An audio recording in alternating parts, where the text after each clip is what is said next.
of America is always safer in the hands of the people than in the conference rooms of any elite. Sam Seder. They are unanimous in their hate for me, and I welcome their hatred. We must guard against the acquisition of unwarranted influence, whether sought or unsought, by the military-industrial complex. The Majority Report with Sam Seder. And I get the feeling you've been cheated.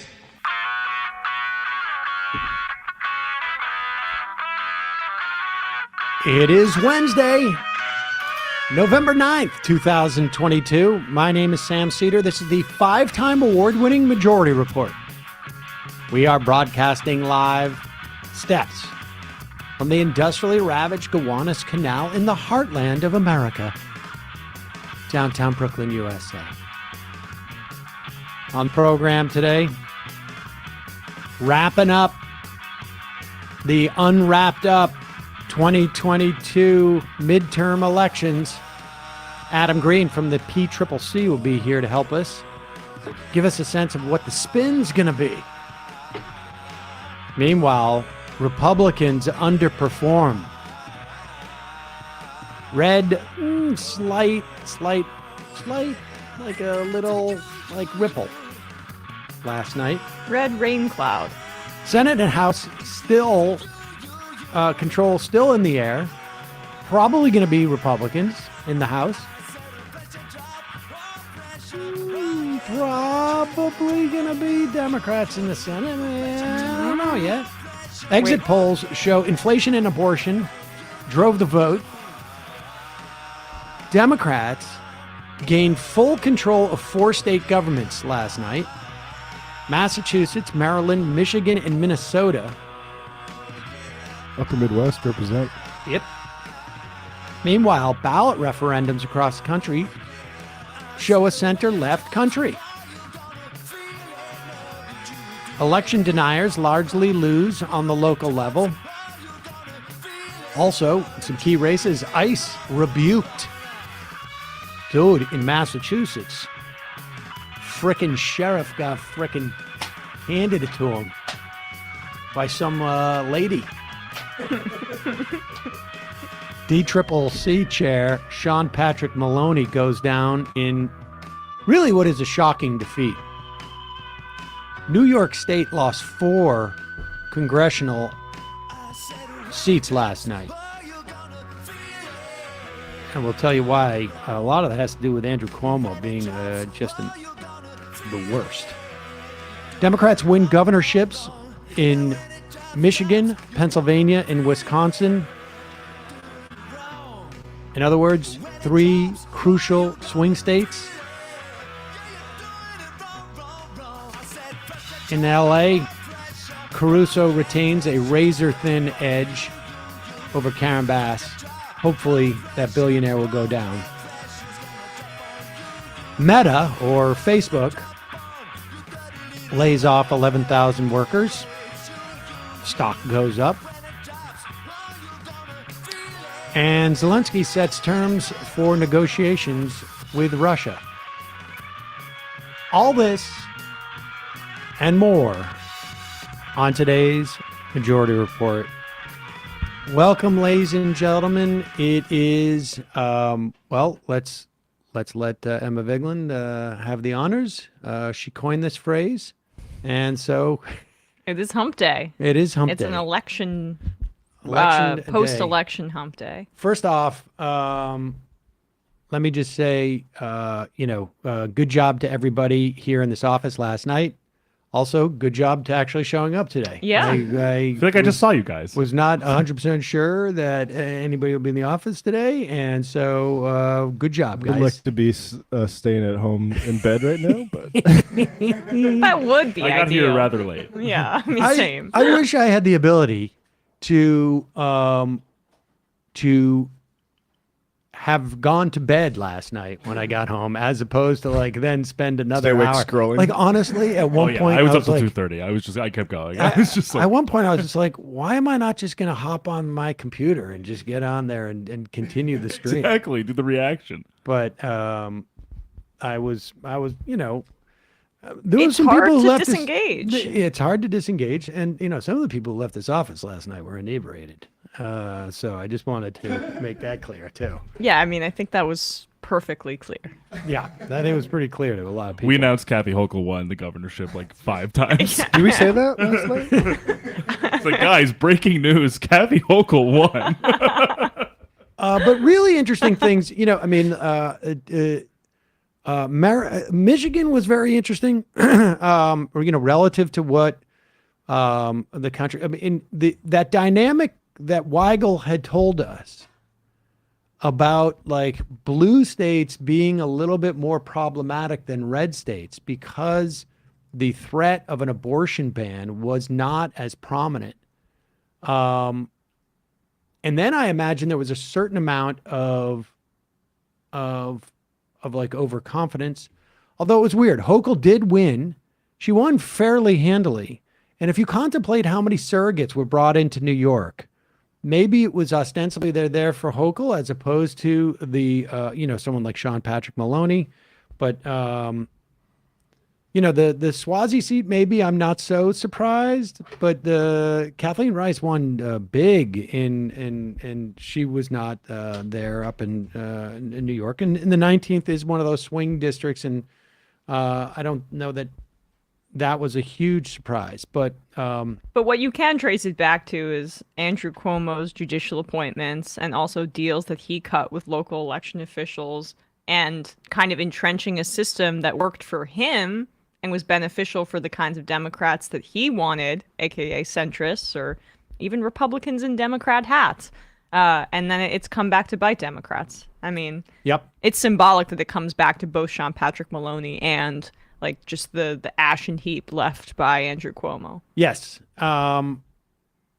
There's a couple of Democrat Congress people that I would like to have seen lose if someone's got to lose. Now, I'm not going to lie. Sean Patrick Maloney was on that list. This is a guy who both big-footed Mondaire Jones. I think we've talked about that.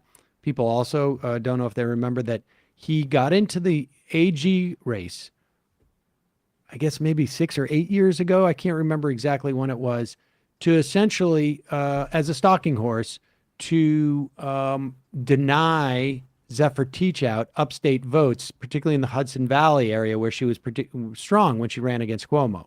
That is exclusively why he ran. And so, I don't want the Democrats to lose the House. And I don't know that it would come down to one seat. It's conceivable that it could, but I don't think so. But I will say, Sean Patrick Maloney, bye-bye. Yeah, if the Democrats were to lose the House, which it was likely that they were, I'm happy that he did not win. Yes. So here is one of the things that was enjoyable, and we'll watch a little bit more of Fox News as we go forward. One of the things that was enjoyable was watching some of the Republicans get surprised that and I don't know how much they believed it, although according to the reporting, it really seems like they were shocked. And the pundit class, I think, like the Daily Wire folks, they seem to believe it. Yep. Here is Lindsey Graham on NBC News last night. Controversial election denier from that wing of the party. How are you reading these tea leaves? If you run that far behind your governor candidate, you probably made a mistake. So, General Bolduc served this country well, but, Sununu won big. Bolduc, wouldn't talk about what we should have done, I guess, but definitely not a Republican wave. That's for darn sure. I was in charge of Guam, so I want to take credit for that. Congratulations. We won Guam, which I thought was big. Yeah, 1993 is the last time we were in Guam. I think, I think we're going to be at 51, 52 when it's all said and done in the Senate. Well, let's talk about the... Yeah, your face really illustrates how confident you are on that. Congrats on Guam, bro. I hope they see this. Let's not forget the last prediction he made. Let's just go back a little bit there. How many do you say that the Republicans were going to have in the Senate? 51 or 52. Yeah. Now, unlikely. it's conceivable I get 51, but we're waiting on right now. We're waiting on Arizona, Maricopa County. We're waiting on Nevada, and we're waiting on Georgia. Like one of the things we said last night, if Georgia goes to a runoff, which seems pretty likely now. Most prognosticators are basically like all signs point to it. It's non-zero for Warnock to get 50, but it's most likely going to be a runoff. And in the event that Warnock goes into a runoff, if I had to place a bet on there, I would bet on Warnock. You had Stacey Abrams underperforming Warnock significantly. And whenever you have two candidates running, at least a certain percentage of people are voting against the candidate.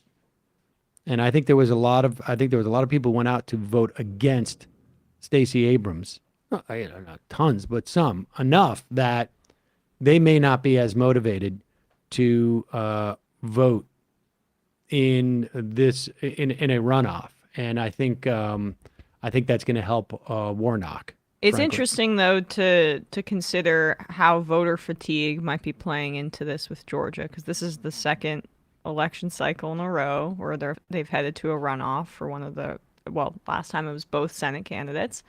And who does that favor? I'm not exactly sure. I think one of the things that will determine who it favors is what happens in those other two races.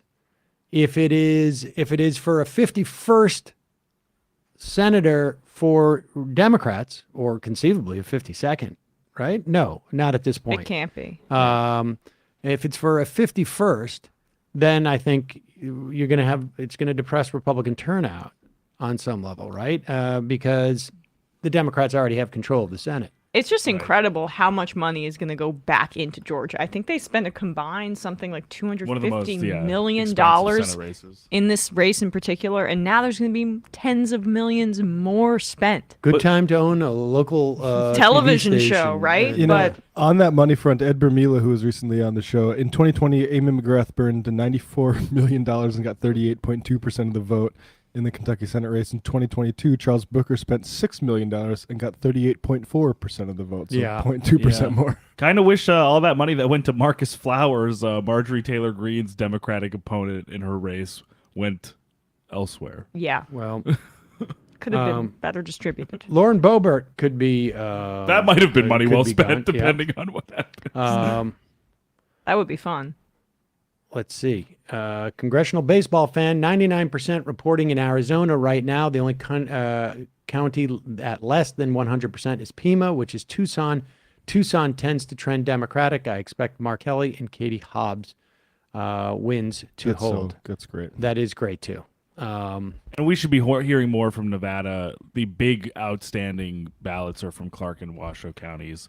That might even be almost tomorrow, too, just because it's a lot of mail-in ballots and provisionals and affidavits. So I mean, it seems like Kelly's going to pull it off, barring something unforeseen in Arizona. Oh, yeah. But close it's very close in Nevada with Cortez Masto. And then if she loses... And hopefully it seems like the indicators are that she's a bit ahead in terms of the outstanding votes. But if she does lose, then we're talking, once again, coming down to a Georgia runoff for control of the Senate.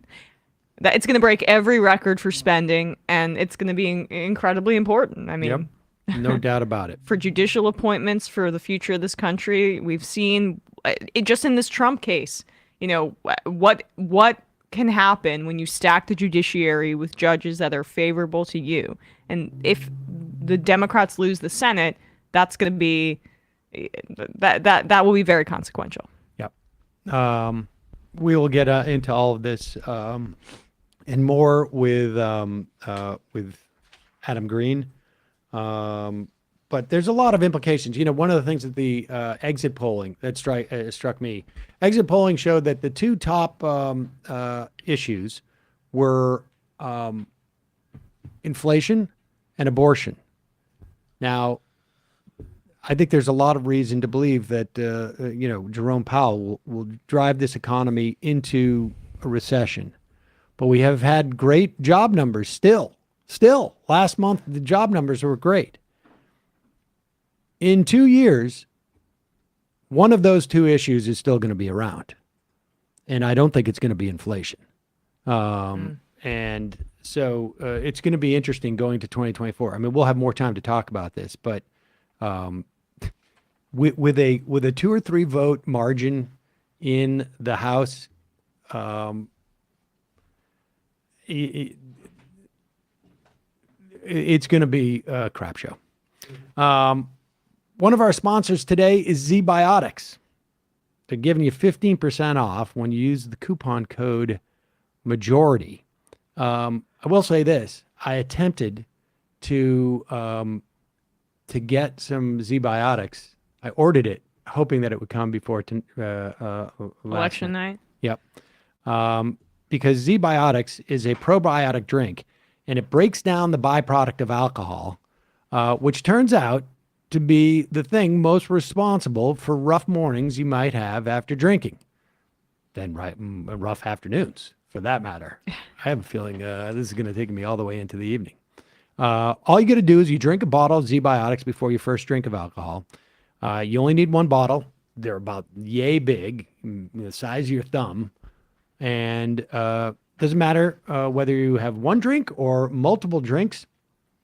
All you do, you drink responsibly, you pace yourself, you get a good night's sleep, and the next day you're feeling refreshed and you're able to do, if you're doing a podcast, if you're going into work, maybe you want to work out, there it is. And here's how it works. When you drink, like I say, there's this toxic byproduct of alcohol that builds up in your unprepared gut, and it causes you to feel poorly the day after drinking. And what happens is Z-Biotics produces an enzyme. Apparently, it's like one that your liver uses, and it breaks down this byproduct. Z-Biotics is the world's first genetically engineered probiotic. It's created by altering the DNA of a natural probiotic bacteria that we eat all the time. Z-Biotics is not vitamins. It is not plant extracts. There are no off-the-shelf ingredients. And Z-Biotics has been rigorously tested and is FDA compliant for safety.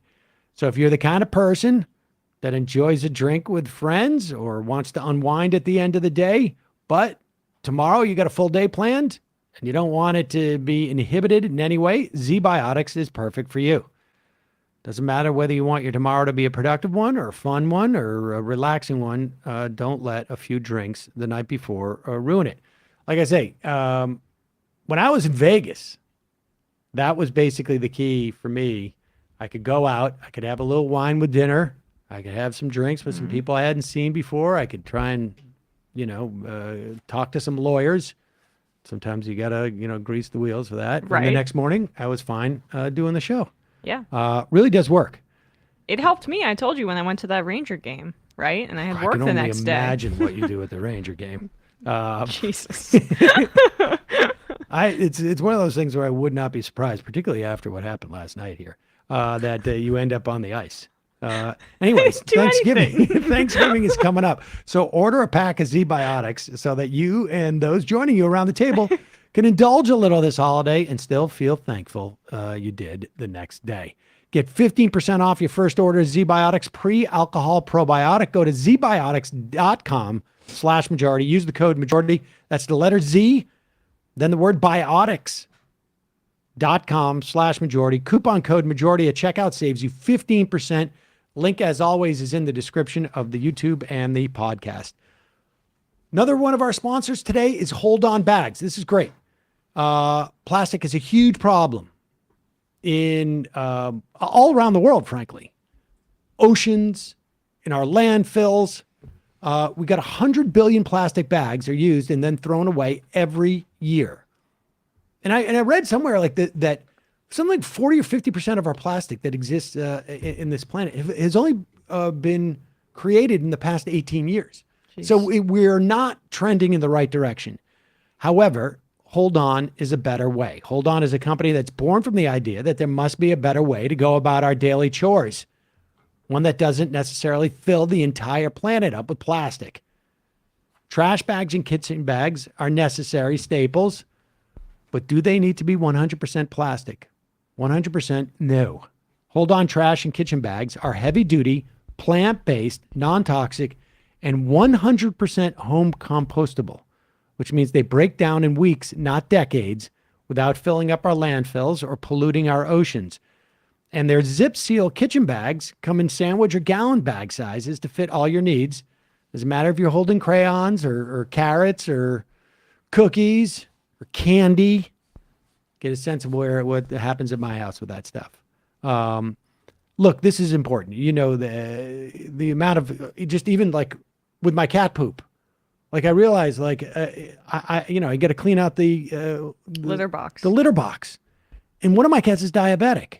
I don't want to, this is not a story about, woe is me, but you have no idea how much urine is generated by a diabetic cat. And I'm like, all these bags for no reason.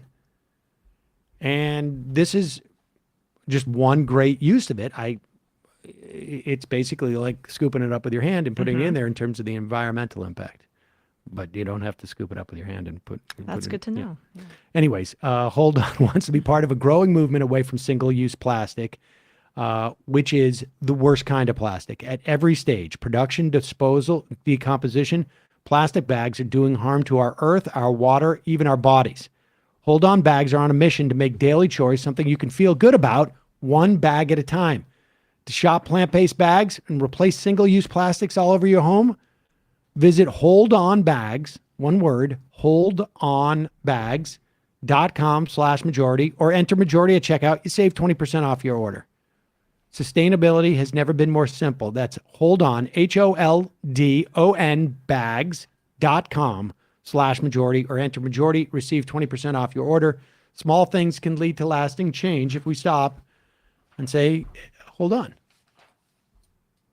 Lastly, one of the big issues for me online is, of course, someone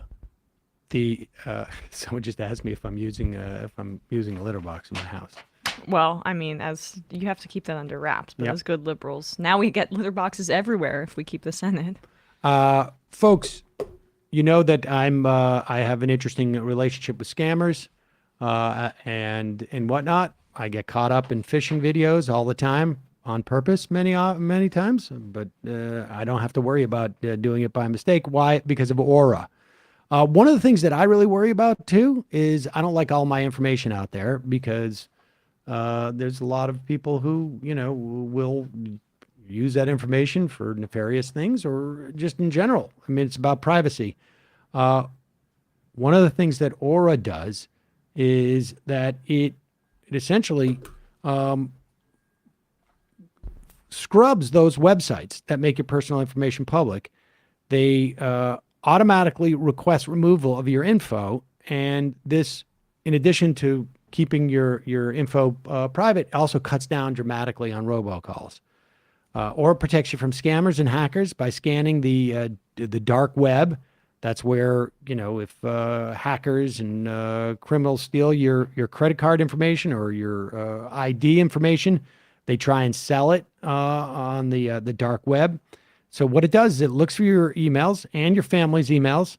They look for your passwords, your social security numbers, including your kids, and it alerts you fast if they find anything in that dark web, or it gives you real time alerts on any type of suspicious credit inquiry. So if someone's trying to take out a loan for a car or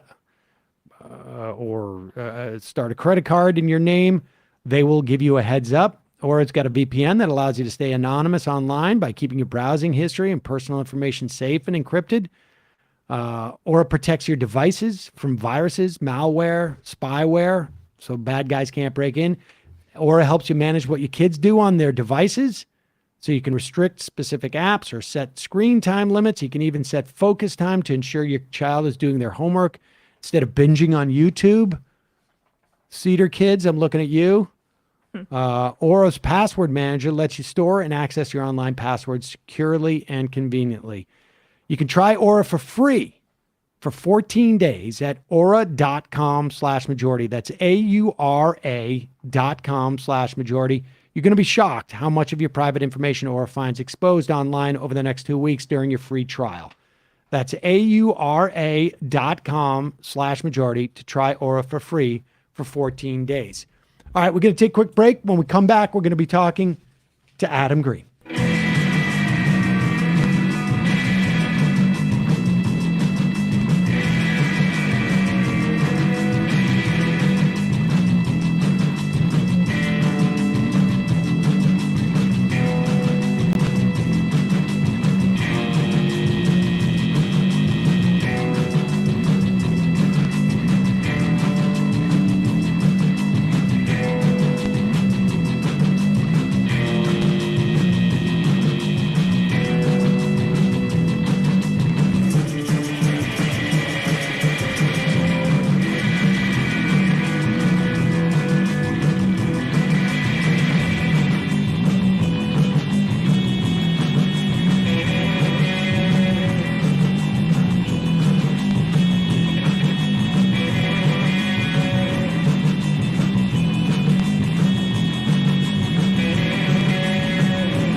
We are back. Sam Seder, Emma Vigland on the Majority Report. I want to welcome back to the program co-founder of the PCCC, that is the Progressive Change Campaign Committee, Adam Green. Hello, Adam. Hey, good to see you on this lovely morning. Everybody's a little bit tired, but also like not feeling it in the way that we could have been feeling it. Yeah, it's really a different world than we thought we would wake up to today. You know. Let's start with that, okay? Yeah. Because at at 6 p.m. last night, I have collected 10 statements that are already sort of like put out there by different organizations. You had Clyburn already out there getting interviewed saying like, we've got to do a reassessment, jumping the gun a little bit. Like they're all trying. And frankly, I bet you there was a lot of reporters and analysts who already had their template written. You had just even weeks ago, you had, Axios writing stories like The Third Way and, Carvel and, what's his face? I can't remember the other dude from, Paul Begala. Things are too radical with the Democrats and et cetera, and they've gone too far. And everybody had to toss those scripts, didn't they? They did. And a lot of those scripts involved stabbing progressives in the back. They were ready. Yeah, totally. Win or lose, they want to stab progressives in the back. And the question is just, what will the terms be? And I think Third Way put out some big report that's completely moot at this point, assessing all the things that went wrong with Biden following progressives in a progressive direction. That was one of the big things I was worried about, where people basically saying, Biden, you went too far, you followed progressives too far, got to trim your sales, austerity, add in some woke politics stuff.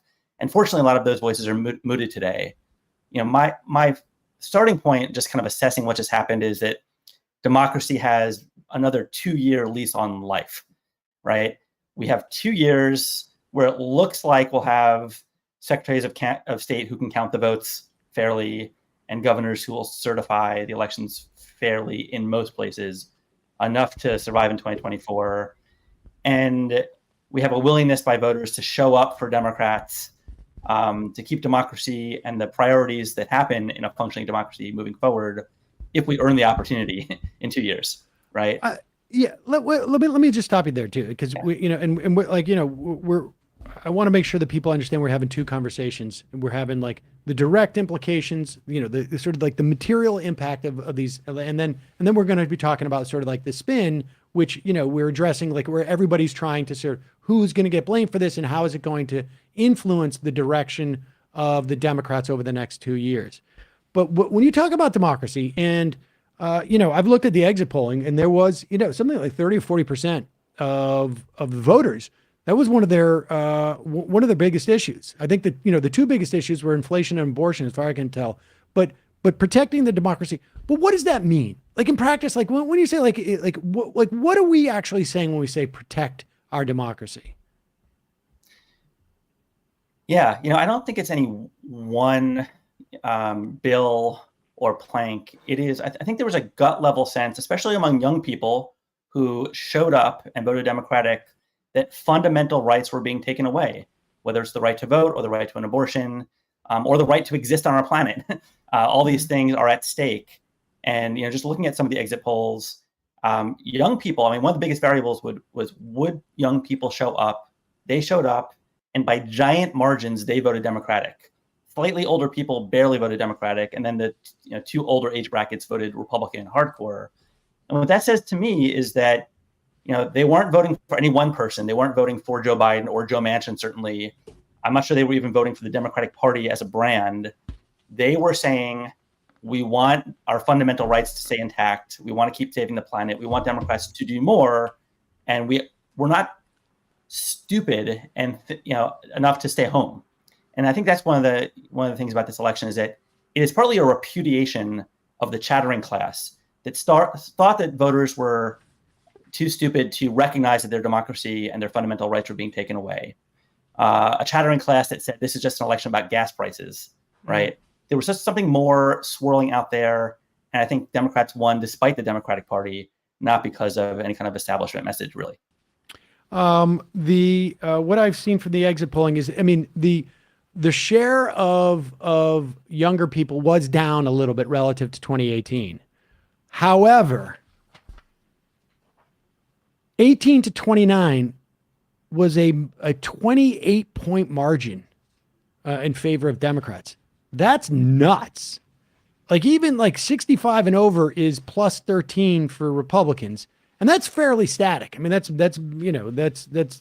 but to have almost a 30-point deficit between 18 and 29, and these people, that cohort of people, they're just going to vote in bigger numbers every year, right? Like as it just happens that, the older you get, the more you start to contemplate like, oh, the implications of who's in office actually is going to impact me and ultimately my kids and whatnot. But that's really stunning, I think. And there was also indication that people were voting because they're aware of, again, like you said, outside of the candidate that they may be voting for, they understood the implications of, it doesn't matter if I vote for Don Bolduc or, Michael Morris, they're going to vote the same way. That's a Republican. I am empowering the Republican Party, their entire agenda, regardless of what I think personally about a given candidate. And that I think is also an important sort of like, I guess, idea for Democrats to have in their heads, because I feel like Republicans have always been far more conscious of that. Yeah, absolutely. Again, I think there's kind of an existential scream that's happening, right? Again, do we have certain fundamental rights? Do we have a planet to survive on? When there are issues like gun violence in schools, do we have a democratic process where we can do something about it as a people? And I don't think it's any one of those issues. It is just this gut level sense that we need to not let these anti-democratic forces seize control of the entire machinery and government at this moment. So, I look to people like Maxwell Frost, the first Gen Z member just elected in Florida. And, he's way more the future than Joe Manchin, right? I think there's, whether we have 50 seats in the Senate or 51 or hopefully not 49, there will be some people like the Joe Manchins, like the Mark Warners, who might be arguing for austerity, for budget cuts. Like that is so not the mandate of this election, right? Again, if anything, it was saying, hey, Democrats, despite the fact that you took some steps in the right direction, but not enough, we're giving you the chance to go further the next 2 years. We want more action to save our democracy, our planet, our fundamental rights. For those who are saying we're talking too much about abortion, like do more to solidify these fundamental rights that we're depending on. The ballot measures showed it. Red states, blue states, purple states. Like Democrats won a lot, again, in spite of themselves. And again, this is a 2-year chance for Democrats to really get more done more quickly, as opposed to kind of being in this quagmire that Joe Manchin's had us in for the last couple of years. And what's fascinating about it too is that it's way more disconnected from Joe Biden's approval rating than I feel like we've seen in the modern history of the country. Like it just this pushing back against the red wave. There's this NBC exit poll that I saw that Democrats won with voters who, quote, somewhat disapprove of Biden's performance as president, which is, I mean, it's an exit poll, take it with a lot of grains of salt, but the fact that there's that severance, I guess, or there's that division between those two factors is quite unique and speaks to what you're saying there, Adam, about how it's more about existential issues and rights than it is about, you know, who's the charismatic figure at the top of the party. Yeah. You know, this hits on something I've been thinking about for about a decade, which is the difference between using proxies to do analysis versus just looking at the actual issues. To give one kind of, you know, past example, I remember, you know, Sam, we talked a lot during this time, during the public option fight, when that was kind of the left flank of the Obamacare debate. There was a New York Times poll that showed that 50% of Republican voters, 70% of independents, and 80% of Democrats wanted a publicly run insurance company to compete against private insurance. That same poll showed that 20% of voters called themselves liberal. And what the third ways of the world, you know, the corporate Democrats of the world did was they said to the Democratic Party, hey, look, only 20% of the people are liberal. The public option is a liberal idea, so don't do the public option. And meanwhile, it's like, wait, do you not see the numbers right there? Like, there is a mandate for this, right?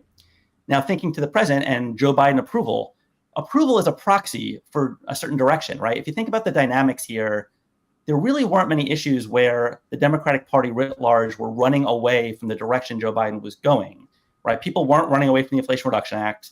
They weren't running away from cancel student debt. They weren't running away from marijuana decriminalization. If anything, we had 90+% of the Democratic Party who wanted to go further on the economic side and further on the climate side that were stymied by Joe Manchin, and a lot of activists and people like us who, if we only somewhat approve of Biden, it's because we weren't able to achieve the full vision, right? Right. So if I were asked that question, I'd probably say like, yeah, somewhat approve or somewhat disapprove, but I'm still going to vote hardcore Democrat. I just think that that's the reality of where we are, and just looking at disapproval really is an attempt to marginalize those that want to go further, and hopefully the pundit class recognizes that. Let's talk about the progressive losses in this election. There, as far as I can tell, there weren't any. I mean, you could argue that, you know, Mandela Barnes is the only like progressive-ish candidate out there that has lost. I don't know if they've actually called that race yet, but I think they did. They did that. The Ron Johnson won, but hasn't been called yet. So it's still conceivable that he pulls it out, but also not terribly favored in that instance. Like, it's not a, you know, everybody knew that was going to be a very, very, very difficult race, regardless of who was running in that race. But when we look at the losses, Sean Patrick Maloney in New York State, I mean, this is like, to the extent that there's any ideological lessons that can be taken from this, you look at what happened in places like, you know, minimum wage approved in DC. We can go through these referendums. And that's what I like about like these sort of like referendums that we're starting to see. Oregon passes gun control measures. You got Maryland and Missouri legalizing weed. Now, Arkansas and North Dakota, not, but I mean, okay, Arkansas and North Dakota, but this is not, we're not talking about the center of like the political ideology. You look at what happened in Michigan. You look at South Dakota expanding Medicaid. When you leave this up to the voters, if you start to look at like the numbers here, by any definition on these key like referendums, the country is far more to the left on issues, right? Like on specific issues. Even in Nevada, it appears referendum 1 is going to pass. And that one explicitly says no discrimination, not just on race and religion and sexual orientation, but also gender orientation and the way that you represent yourself in terms of gender. And that's in Nevada. And so if you look at these things, you know, broadly speaking, all of the, and on a local level, you're seeing prosecutors who are supporting reform. All of the direct sort of like you're saying, non-proxy votes would argue that this is a center-left country, at least. Emma, do you agree? I do. I'm sorry. I'm monitoring some of the races here, but yes, keep going. So, but here's my question to you, I guess, Adam. How does that get communicated?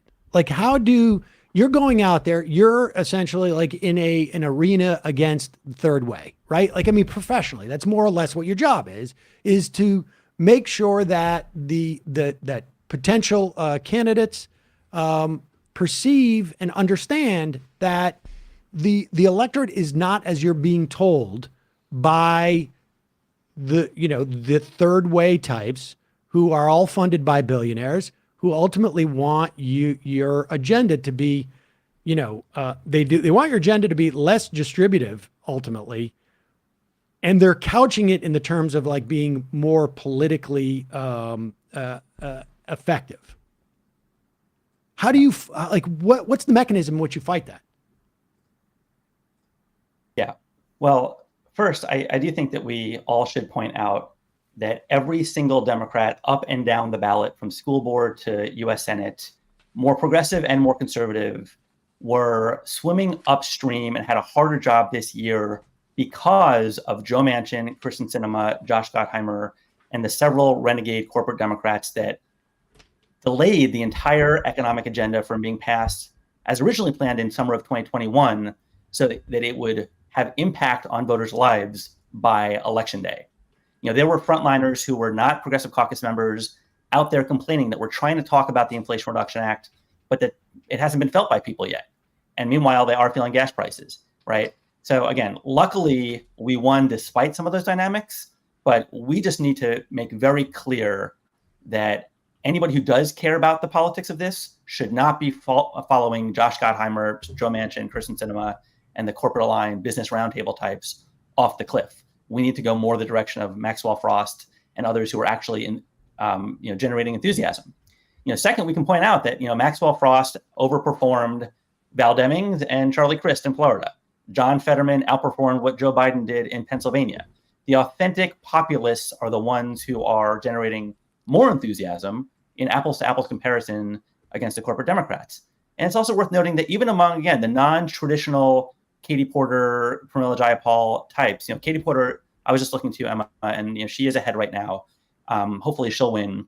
Right. There's some really interesting frontliners like Jared Golden in Maine, who's kind of a quirky guy, isn't always with us on issues, but usually he's more economic populist than the party leadership wants him to be, and that's why he voted against Build Back Better, but came around for the Inflation Reduction Act when a lot of corporate giveaways were taken out. Angie Craig in Minnesota's 2nd District, she won a Trump district by 2 points in 2020. She came to PCCC candidate training back in 2016 and has been, in the loop with us for a while. We don't talk to her every day, every week, but she was one of the main people rallying frontliners to push back against Josh Gottheimer when he was trying to delay the entire bill. And I remember she said to me several months ago, I'm probably going to lose my race. I have a worse district and only won by 2 points, and it's a worse year for Democrats. So I'm just going to campaign on my values. And she was hardcore against big pharma and against big corporate interests, and she won by about 5 points so far. And there's some really bright spots like that. Elaine Luria, one of our government relations people, pointed out to me today that all of the people that we've been working with to ban congressional insider trading of stocks, which our polling shows is actually a very high enthusiasm issue. It's both economic populist and anti-corruption, including Abigail Spanberger, who has actually been good on this issue, even though we disagree with her on some others. All of them won.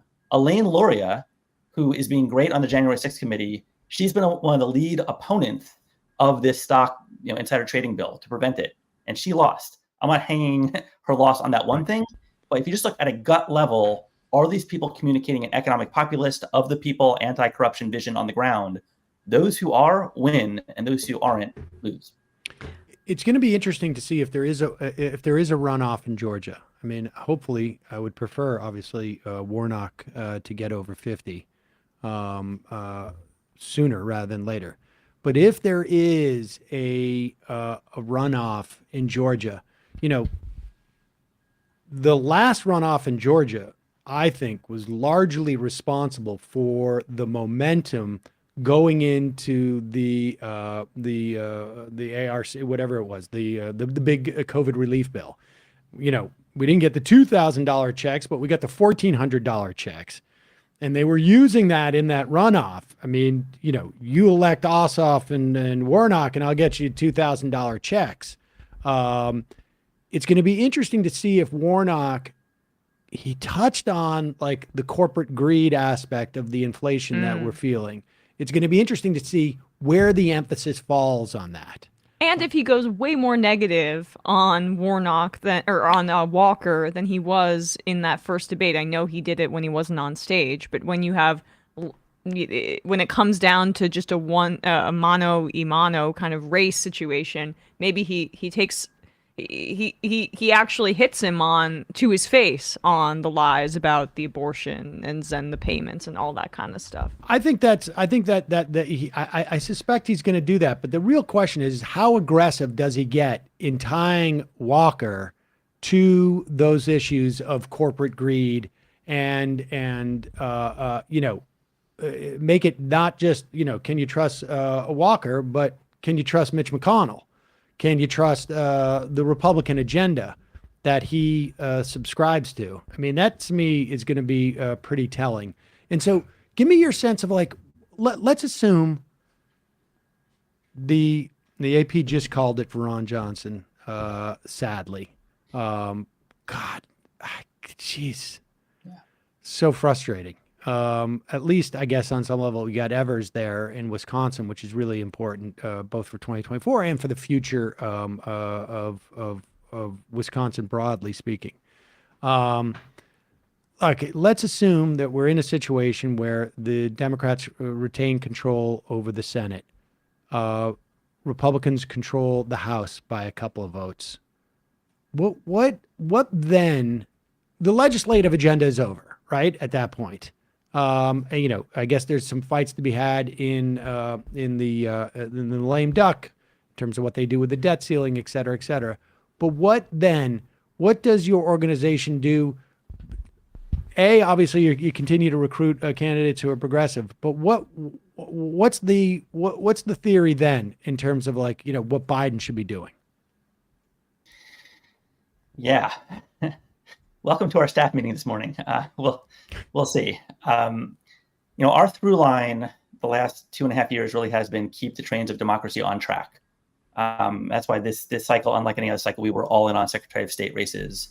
And I do think we need to, look at the 2024 race, see is Donald Trump running or favored to win, and assess our Democratic nominee. The answer is yes. Well, we'll see. I mean, there might be a gut check after last night's election. I mean, dude, seriously? How many times have we said the Republicans are really going to take a look at themselves?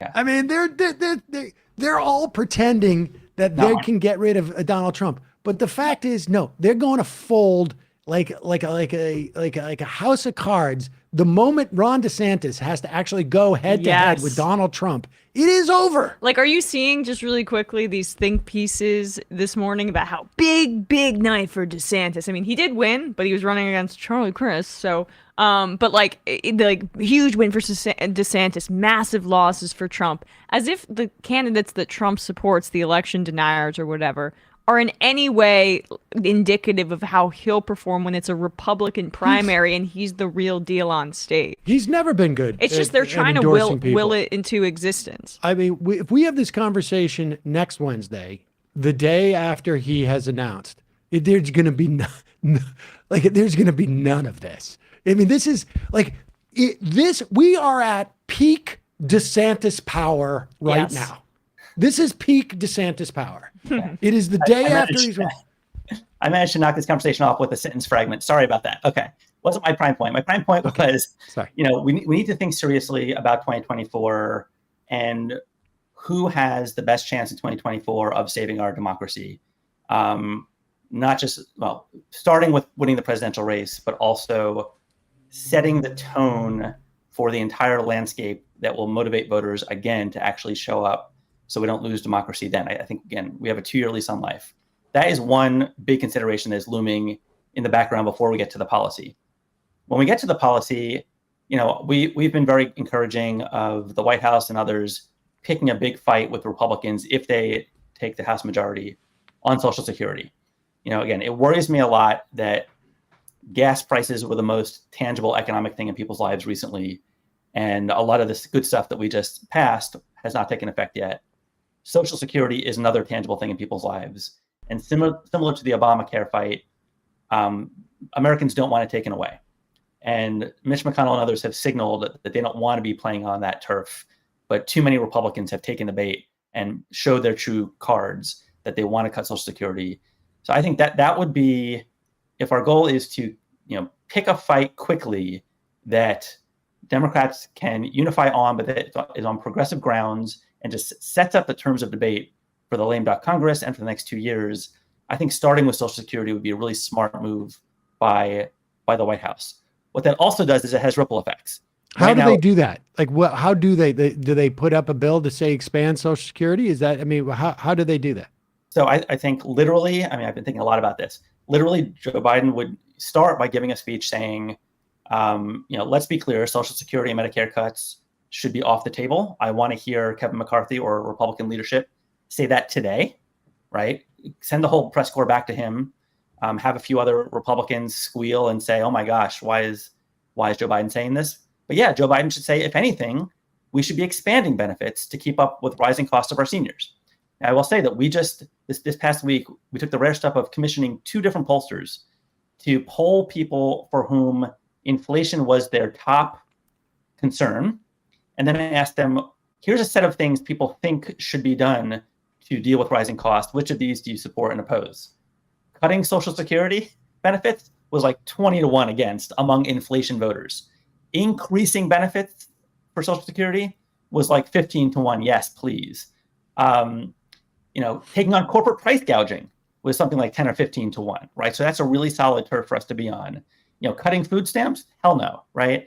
But the Joe Manchins of the world, their instinct, and he signaled this past week, is to go back to austerity.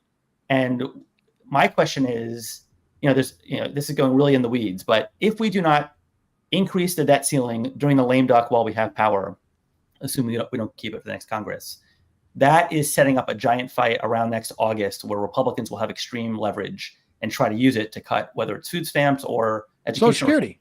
Right. Oh yeah, that's not terribly weedy. We've really probably talked about that. I don't know, ad nauseum this week. Right. So working backwards, if the question before Joe Manchin and the people like Mark Warner is, should we raise the debt ceiling $3 trillion just to get this fight out of the way? And it's just about wonky financial terms. Well, Joe Manchin's going to say, I can't explain this in West Virginia. We got to get our spending under control. But if we pick a fight like tomorrow on Social Security, and it's clear that the debt ceiling fight is a proxy in a good way for the the Social Security fight, then the question for Joe Manchin is, can you go home and defend the fact that you're saving Social Security? There's a lot of older people in West Virginia. So honestly, I think that's where we start. And that just starts an entire ripple effect and chain of events, right? If we go the wrong way on that debt ceiling conversation, we're going the wrong way on a lot of policy issues. And there's too much oxygen in the room for the Joe Manchin types. If we relieve the pressure and can pick smart fights on our terms, then Americans who currently think Republicans absurdly are better on economics start realizing, oh, we're the ones fighting for workers. So I really think it all begins with picking a smart fight, and that puts oxygen in the room for winning future fights, or at least winning the public relations battle. I want to follow up about the debt ceiling, but let me I also think, and when we talk about saving democracy, one of the things that you look at, like where what ends up eroding democracy, are things like gridlock. And it seems to me that the biggest benefit of the IRA was, and like you say, most of the benefits don't really phase in for a year, 2 years in some instances, and more. The biggest benefit was that there was a sense that our government was doing something. When Joe Biden relieved the debt, even though it's tied up by the Republicans in the court, there's a sense that our government is doing something. The idea that our government is not doing anything is one of the greatest contributors, I think, to the demise of democracy. If you look at like what just to go back to a pre-Nazi Germany. The idea of like gridlock there was what gets people to turn away from the polls and assume that there's no point in engaging in that democracy. And that's when things start to atrophy. So I think like, the executive action by Biden on a host of things as a surrogate, if you will, for a Congress that is probably going to be gridlocked over the next 2 years, I think is going to be really important. But in terms of the debt ceiling, you probably have a better sense of this than many. What is the conversations around that? Because, when we talk about, Joe Manchin can't go back to West Virginia and say like, I can't justify $3 trillion. Well, what if it was just like, we're just getting rid of the debt ceiling?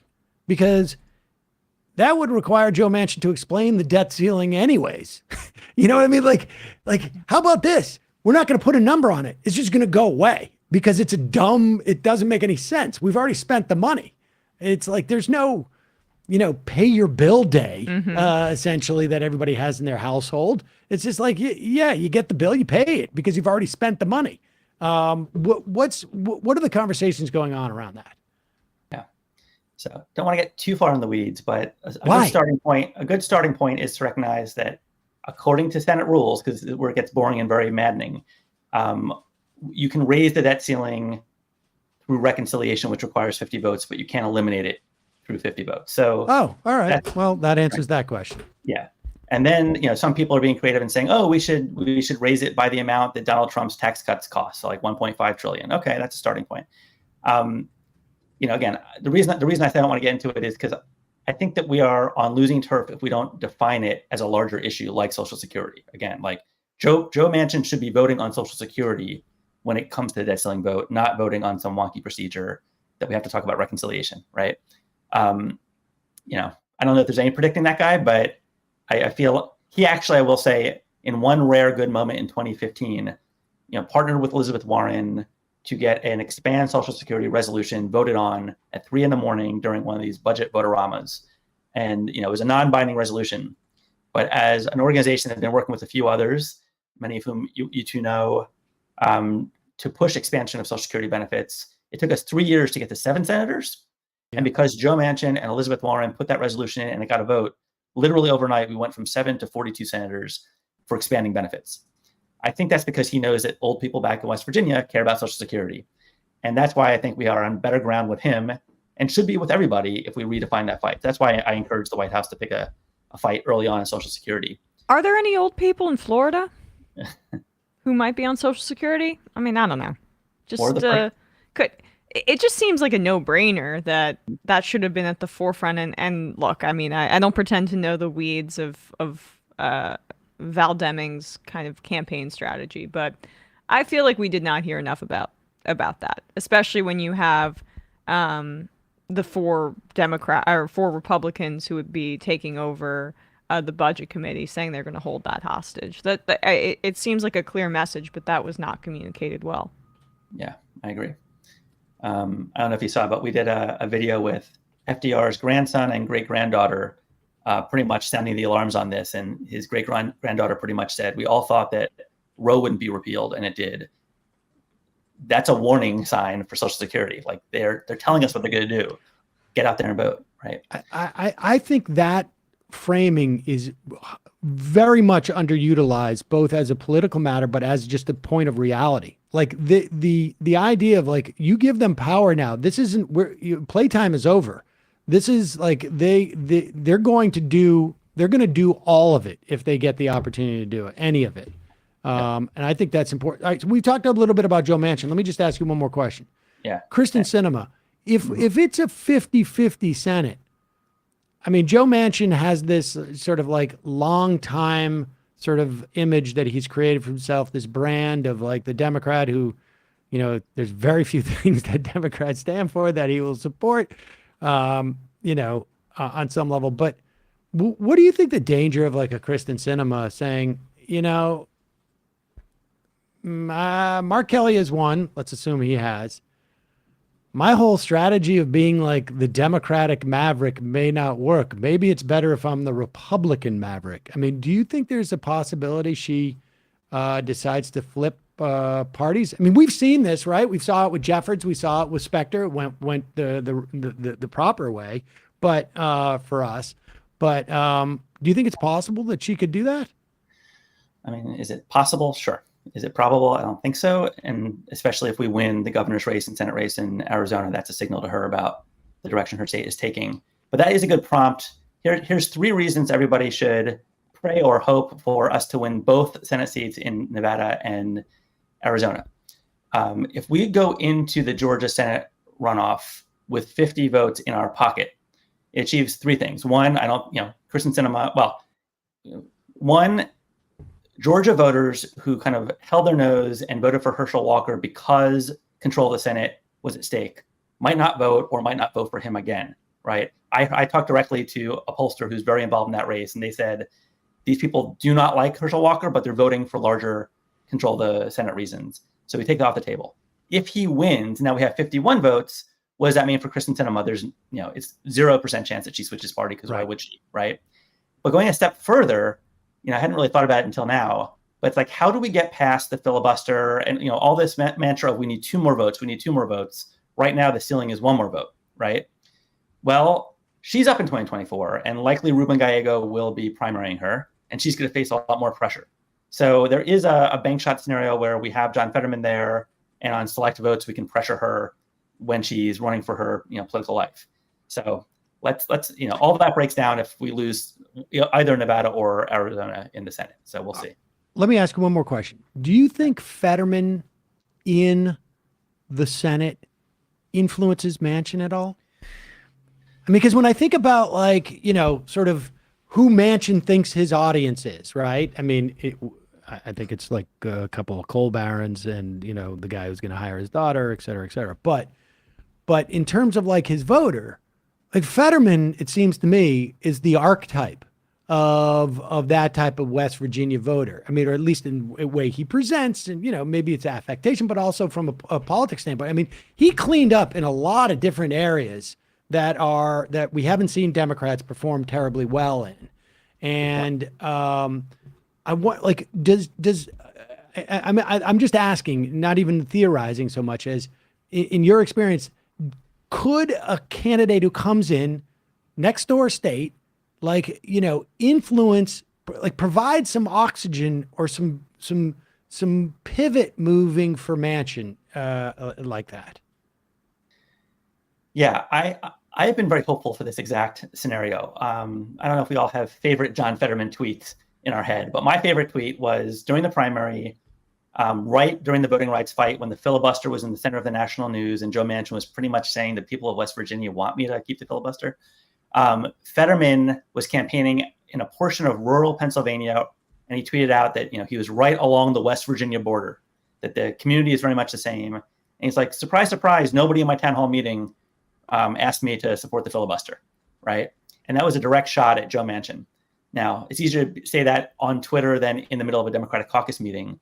But one thing that I've been a little bit chagrined about is that I think that a lot of Democratic senators, even our heroes, are a little bit too polite to Joe Manchin behind the scenes. They give him way too much breathing room. I think John Tester is the person who would probably have the most standing right now to do exactly what you're saying. But the Bernies, the Elizabeths, I don't get the sense that they're telling off Joe Manchin behind the scenes. John Fetterman could. I don't know if he will, but I feel like he will have the highest probability of just calling out ridiculous lies that Joe Manchin is peddling and not having the politeness that sometimes insider culture promotes. So I'm hopeful for that. We'll see. Do you have a sense of in these caucus rooms, if John Fetterman says something, are there half a dozen senators who go I tend to believe it, as opposed to let's say Elizabeth Warren saying it.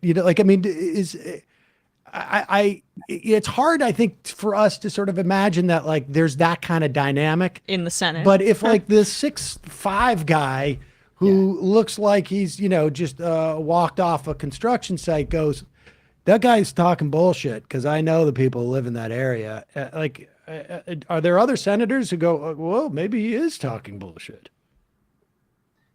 Yeah, I think he will have unique credibility in the caucus. If that's what you're asking. And he'll have super. Yes, that's what I was asking. Yeah, okay, yes, that's what I was he also will be the hero of this election cycle, right? He will come in to wild applause his first caucus meeting, right? Persevering through his stroke, picking up a seat. If we're at 51 votes, or if we keep the Senate, he will be a hero, and what he says will have outsized influence. He will stand for the mandate of this election more so than Joe Manchin, who did nothing this election except get in the way, right? So Yeah. I think the answer is yes. It's also the difference between, say, like Bernie and Warren commenting on this. They share a border, right? I mean, Pennsylvania and West Virginia. Yeah, so yeah, is that what you're saying? Yeah, Sorry. Sorry.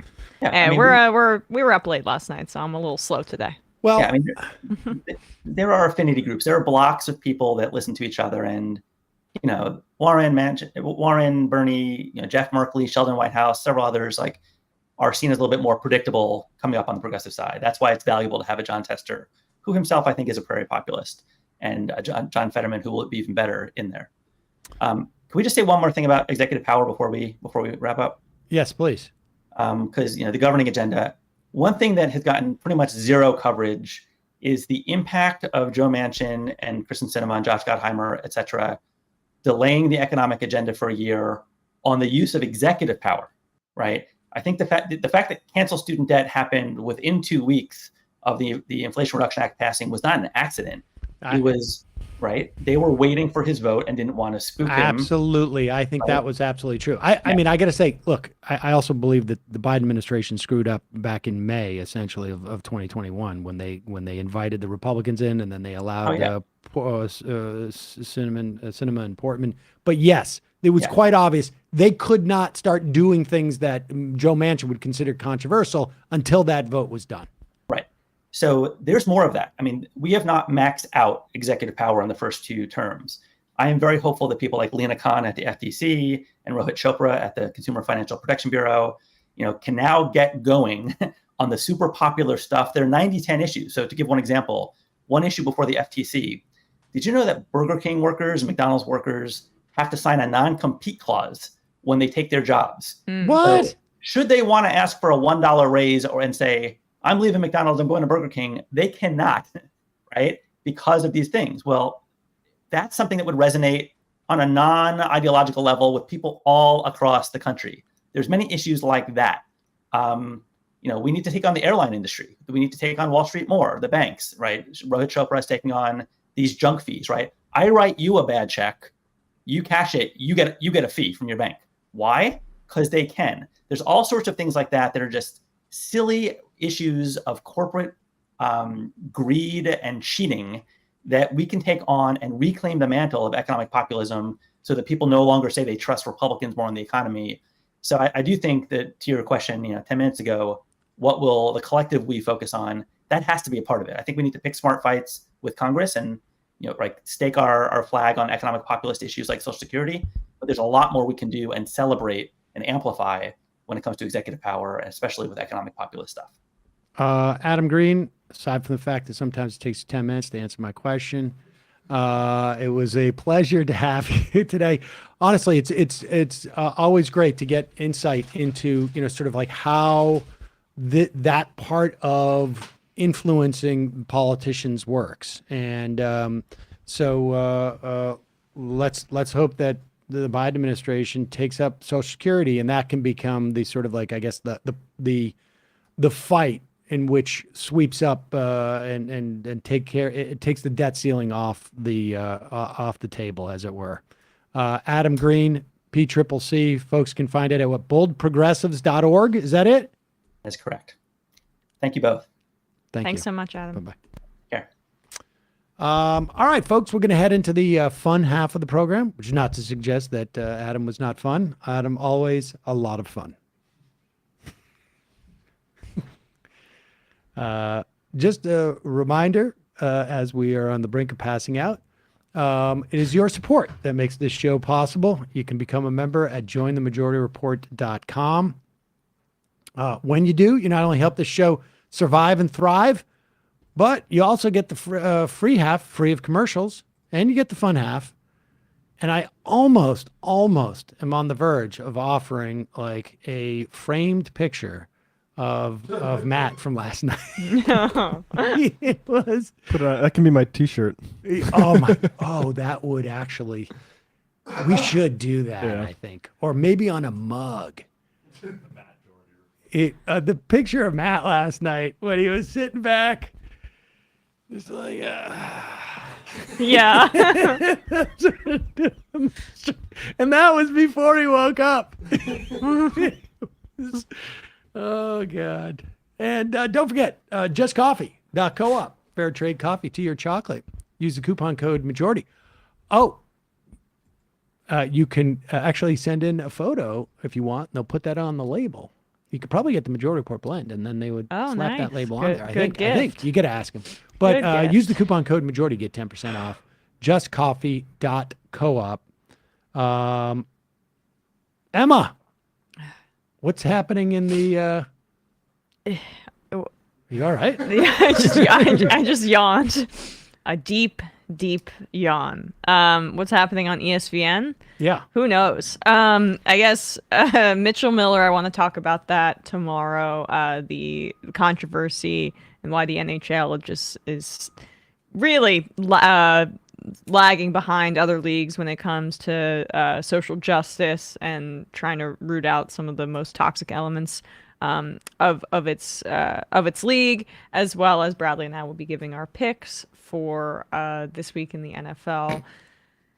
I haven't even thought about ESPN, but it'll be good. Check us out, youtube.com/ESPN show for clips, and that's where OT will be up. Yep, and Emma will not be preparing for ESPN tonight because she'll be on Left Reckoning, talking about the election with me and David tonight. So that's 8 o'clock Eastern time, Left Reckoning on YouTube. As Emma was talking, I was thinking about, I got one of those razors for my beard, the shavers. And right when it gets to the end of its charge, it just starts going like, you can feel it slowing down. I feel like that's what, as soon as I'm watching you trying to describe ESPN, that's. Well, I mean, like, I was like, oh, okay, it's 1:15. Like, I'm chugging along. I feel all right. It's just this and the late night and the move that I have next week. Like, I don't know what's happening with me. All right, so stick around for the fun half when the EMT folks come in to wheel Emma out. And we'll take your call. 646-257-3920 is the number. You can IM the show by picking up the app at majorityapp.com. See you in the fun half. You are in for it. All right, folks, 646-257-3920. See you in the fun half. Oh, no. Are you ready?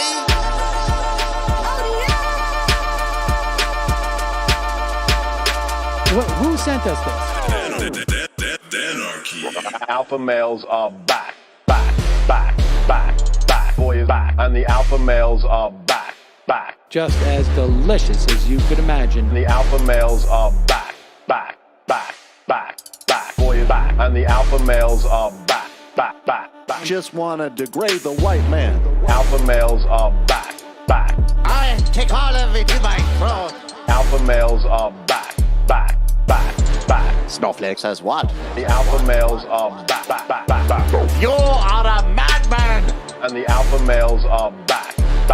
Oh no, Sam Seder! What a fucking nightmare! Bring back DJ. Yeah, or a couple of them. Just put them in rotation. DJ Denner. Well, the problem with those is they're like 45 seconds long, so I don't know if they're enough of a break. That's fucking nonsense.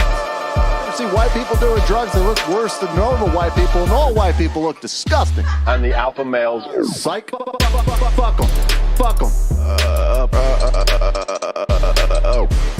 Snowflake says what? Snowflake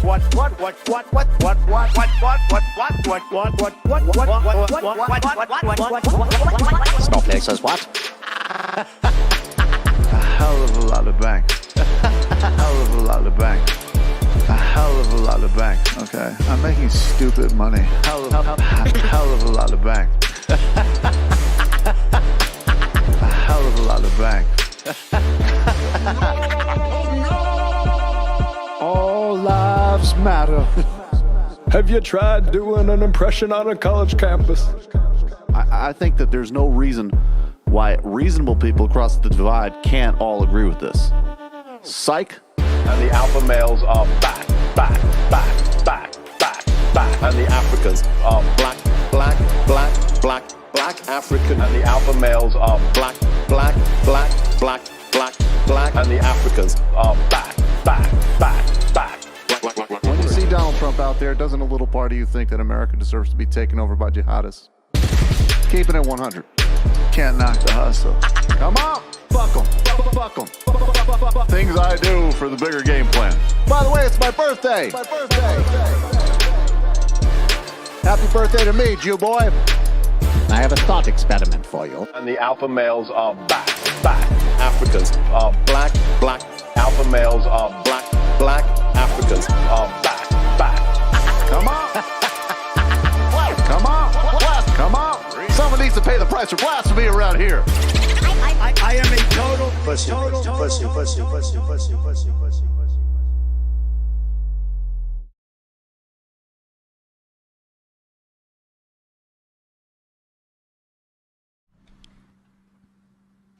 We're back. We're back. Sam Seder, Emma Vigeland on the Majority Report. Calls are rolling in. Meanwhile, folks, it seems that someone's a little bit sensitive today. Somebody is a little bit sensitive today. Now, listen, I have gone through this. I cannot tell you how many times I have had